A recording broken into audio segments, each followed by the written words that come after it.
দেরি হয়ে গেছে, এখানে ভিডিও করছে। চোরটা খোলো।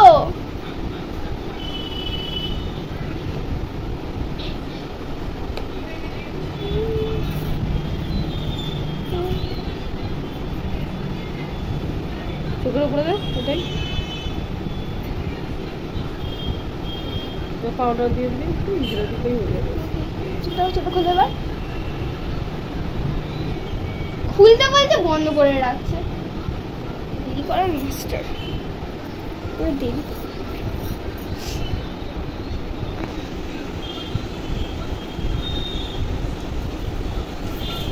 আমার মেয়ে আমাকে সাজিয়ে দিচ্ছে। সাজটা কমপ্লিট হলে তোমাদেরকে শেয়ার করছি। দেখো কীরকম সাজায়। কেউ যদি মেকআপ করতে চাও তো আমার মেয়ের কাছে করতে পারো। না, আমি খুব বাজে মেকআপ করি। আমি নিজে জানি না। আরেকটু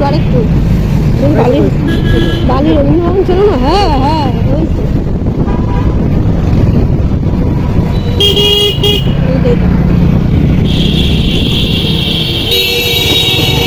ঢুকে গেছে ওরা। বাস ম্যাচ তো গয়া।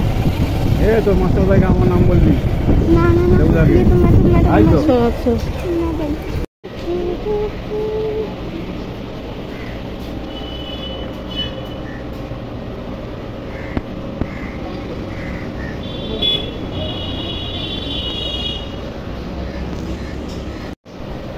চলো গাইস, এসে গেছি মেয়ের ডান্স প্রোগ্রামে। তো এখন আমি এখানে আছি, ডান্স প্রোগ্রাম হবে তো বাইরে একটু আড্ডা মারছি বান্ধবীদের সঙ্গে। বাট বান্ধবীরা এখন ভেতরে ঢুকেছে, তো আমি এখন একটু বাইরে আছি।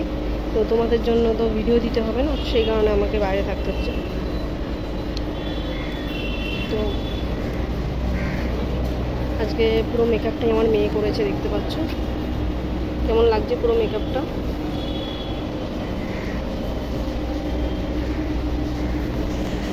তো কী বলবো বলো তো, ভেবে পাচ্ছি না। তো আজকে মেয়ের প্রোগ্রাম, কিছু সাজতে পারছিলাম না। যাই হোক কোনো রকমের সেজে গুজে চলে এসেছি। তো তোমাদের দেখালাম কোথায় প্রোগ্রামটা হচ্ছে, রবীন্দ্র ভবনে।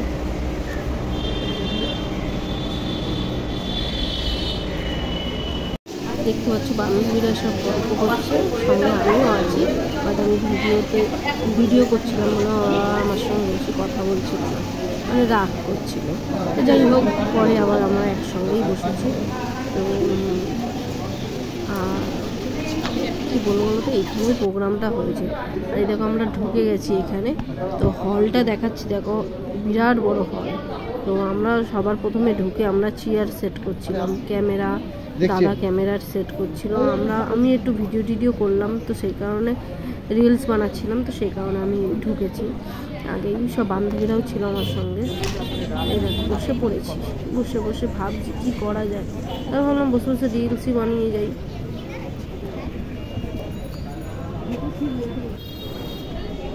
দেখো আমি ওদের অপোজিট সাইডে বসেছি বলে রাগ করেছে আমার। সত্যি রে? ওই কিউ কোথায় বলেছ? কি করছো? কি করছিস?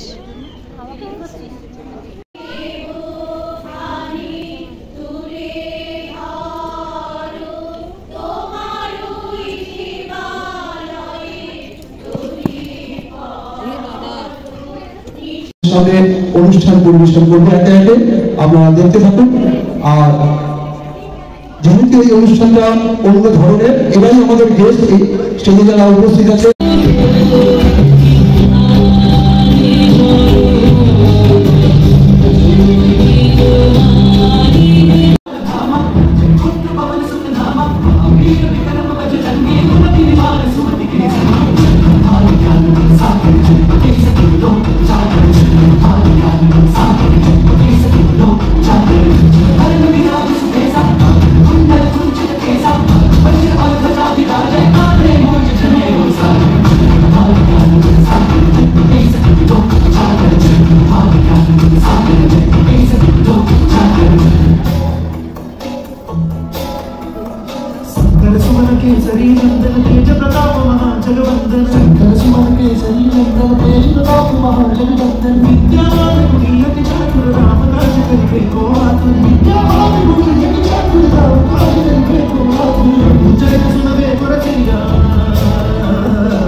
প্রোগ্রাম হওয়াকালীন আমরা একটু বাইরে বেরিয়ে এসেছি, আমার বান্ধবীরা আর আমরা সব ভিডিও বানাচ্ছি। দেখতে পাচ্ছ গঙ্গার পাড়ে বসেছিলাম, তো এখন আবার যাচ্ছি প্রোগ্রামে।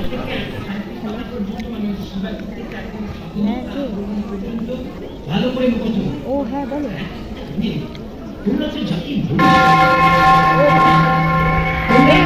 আমি কালকে তো ওখানে যাচ্ছি মায়াপুরে, আমি ওখান থেকে ঘুরে এসে তারপরে যাবো। হ্যাঁ হ্যাঁ বুঝতে পেরেছি, কালকে মায়াপুরে ভোরবেলায় যাবো, পরশু দিন সকালে আসবো। ওখানে রেখে দিও, ঠিক আছে? নেই প্রোগ্রাম এখানে, ঠিক আছে? গাড়ি থেকে ফোন করি। সে আমার দেশ, সে আমার স্বপ্নের জন্মভূমি। যে দেশের জাতীয় সঙ্গীত শুনলে হৃদস্পন্দনে দেশ প্রেমের সুরমূর্ছনার হিন্দরে খেলে যায়। যে দেশের দেশ নায়ক হরিরাম, ভগৎ সিং, মাস্টারদা বিনয় বাদনে দিবসের আত্মবলিদানের গৌরব গাথা শুনে দেহের প্রতিটি লোমকূপে আগুন ঝরে, রক্ত সঞ্চারিত হয়। যে দেশের লেখা, মহাকাশ গবেষণা, বিজ্ঞান চর্চা আজ পৃথিবীর মানুষের কাছে বিস্ময়। সে আমার জন্মভূমি ভারতবর্ষ।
শেষ, তো সেই কারণে আমরা বাড়ি চলে যাচ্ছি।